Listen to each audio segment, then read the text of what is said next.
the sort of EU in actual fact, and so we can see that the ministers don't just live in this lap of luxury, and that they really do make sacrifices so that Europe can run smoothly.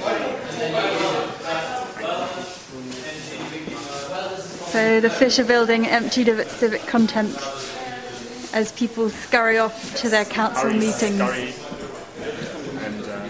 a bit of scurrying there. The President herself. This is an example of the multinational nature of the EU. They're speaking German, I believe. And it's proof that English is not the only language spoken in the EU. Revelation there, English is not the only language spoken in the EU. That is the European Union. Thank you very much. Signing off from the Fish Bill. In Malta, he's denied his own children. Sweden found out. That is, I found out from him. I have to trust him. I found out from some guy outside. He told us.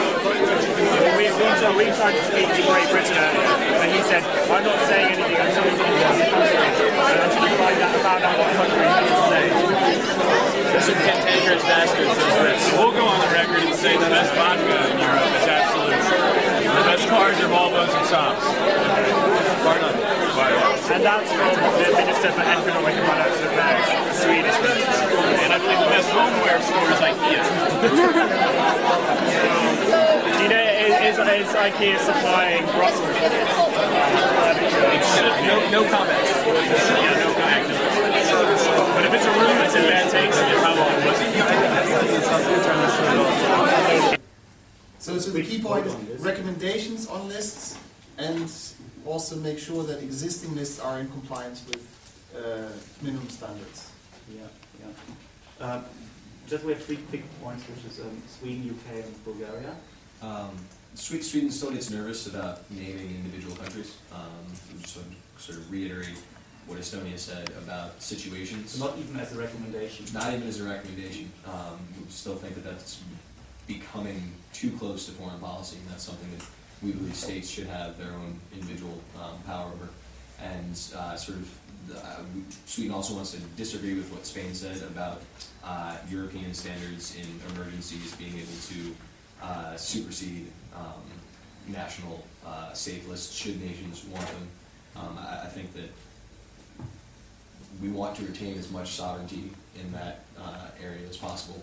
Can you envisage some sort of compromise, like the EU coming up with maybe not recommendations? I think holding the minimal standards is fine, and having Estonia's proposal of situational, but not naming any specific, but not naming countries, and not essentially giving the EU the power to override a nation's list. So it's very difficult sometimes because regional conflicts, national situations are probably quite too complex to categorize them, like by setting up general situations and constellations.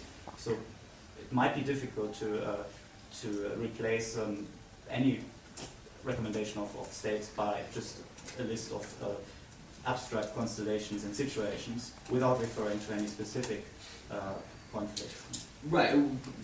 Not to say to ignore specific conflicts, but if you have something, for example, if one of the stipulations is if there's genocide in the country, it's unsafe, we're going to consider them, it would then come to the proper council in the EU to say, as of today, the EU recognizes genocide in Darfur.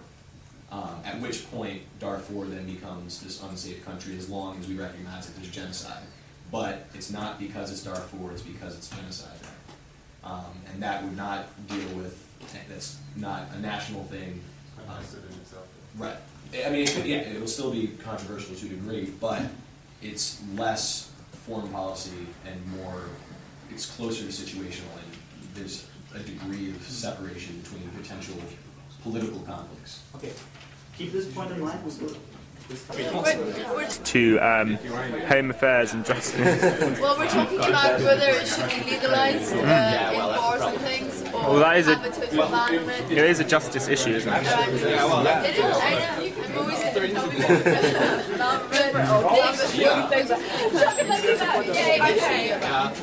I can understand that it's banned in restaurants. I mean, I can imagine that. The smoke while eating. Sorry. What about bars and clubs and I don't know. Belgium, for instance, has a very strong bar culture. Especially or a very high percentage of the rifles. So what you would see, I think, is that certain bars with this sort of this is entirely unrelated to what we're doing. Just. I think you should go there. That's more fun.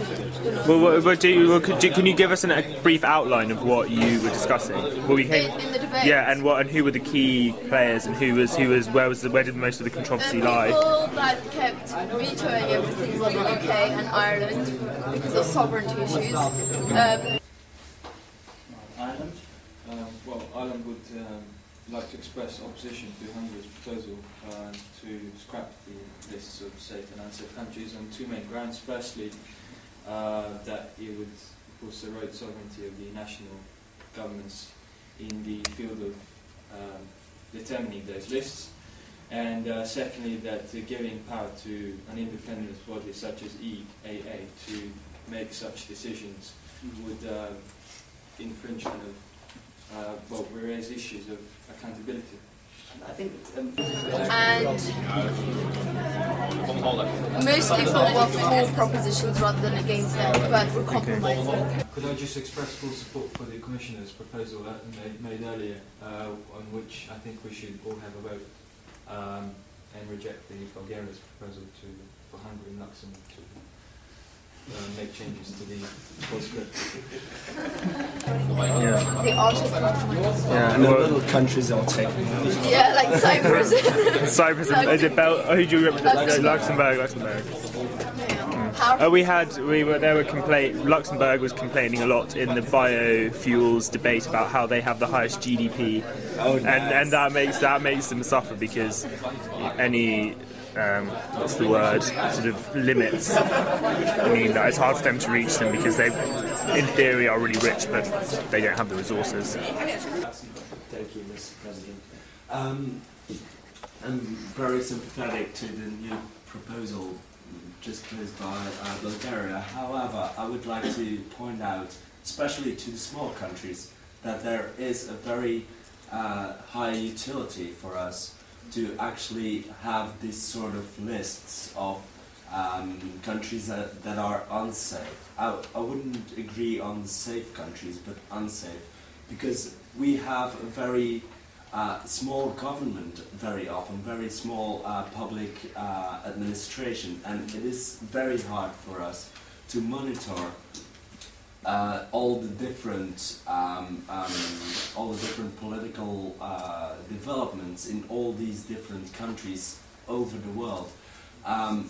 We, for instance, wouldn't have any idea what is going on in Benin right now if we happen to get an asylum seeker from Benin. We would like to know what the situation is in Benin. So I would like to call for a competence in the agency, the proposed agency, that would give especially small countries, the small countries among us, the tools to deal with these kind of applications. We have, that's true. I don't know, some people in our group are very quiet, and then others don't. We had some controversy about UK telling people to shut up before That's not exactly how they phrased it, but I'm being politically correct here. Well, in the EU